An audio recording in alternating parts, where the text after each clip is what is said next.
difference of functions. Not even going anywhere cool this time. Pretty simple stuff, right? So you're going to be asked a few times, what's the difference between two functions? Difference means it's a subtraction problem, right? You can be asked a couple different ways. You can be asked what the difference is in your slope, your rate of change. You can be asked what the difference is in the initial cost, which is your y-intercept, or b, in your y equals mx plus b format. Or you can be asked both, right? So we're going to go over how to answer all three versions. First of all, your rate of change difference is just comparing the slope, your m value, in two different equations.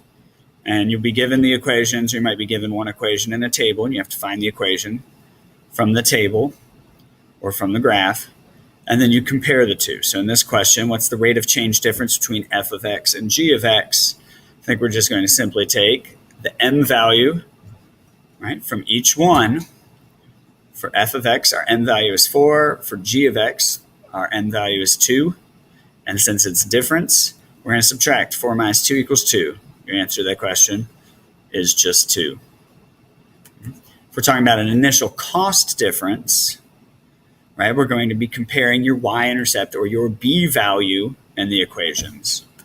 Right, so initial cost, we're going to be comparing 5 and negative 7. And since it's difference, that's a subtraction problem, 5 minus negative 7.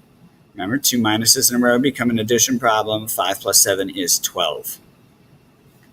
Right? That means that there's 12 spots in between 5 and negative 7 on a graph. You can see that on a number line. Difference of function. So if we're comparing the entire function, it just means you have to do a difference of the slope, or the m value, and the difference of the y value, and put the two together. Right? So your difference of your m values, 4 minus 2 is 2. Your difference of your y values, or not your y values, your y-intercept, or b, you get 5 minus negative 7 is 12. We put that all back together into a new function, and we get f of x minus g of x is 2x plus 12. One more example. What's the difference between f of x and g of x? This is a great place to pause the video and see what you can do. All right, first step, difference between your m values. 6 minus 3 is 3. What's the difference between our b values? Negative 9 minus 5 is negative 14. And then if we put that together into its own function, f of x minus g of x is 3x minus 14. That's it. Oh, one more. Who would have known? Pause the video and start the video again. Here we go. 5 halves minus, and what's in front of that x is a 1. You have 5 halves minus 1 equals 3 halves. And then our b value,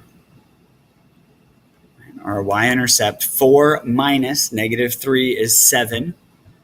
So then we have f of x minus g of x equals 3 halves x plus 7. And that's it. Don't forget to like and subscribe. Follow me on Instagram at Mr. Science Jones. Comment in the video what other things you might want to see put in the comment section. That's all I've got for you today. Respect your teachers.